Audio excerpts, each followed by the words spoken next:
Ivoaka manomboka ny 17 Desambra izao ny tantara indray miseho mitondra ny lohateny hoe Tadio izay voakary ny Aiko Prody.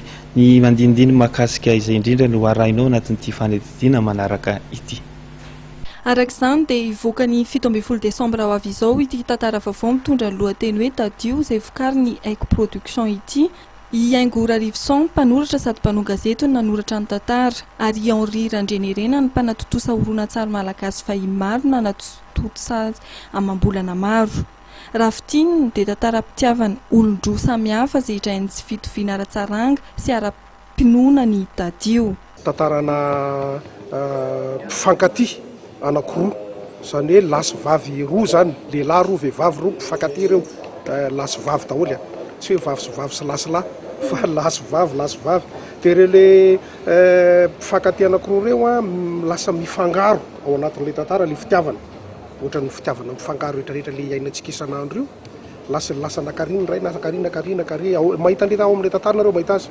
Dia misy lafiny anankiroa koa ireo mpifankatia ireo ny tontolo iainany eto Madagasikara.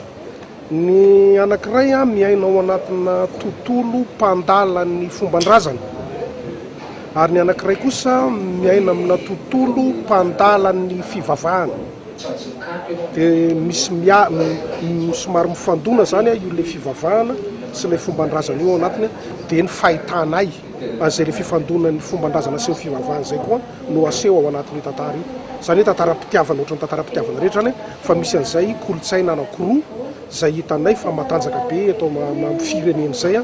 Efa naseho tetsy amin'ny FM Analakely ity tantara ity, ary maro nankafy azy. Notsingaina manokana ireo mpilalao matianina sy ireo mpilalao Andray Anjara ao anatin'ity tantara ity izay maharitra ora 2 sy 20 minitra.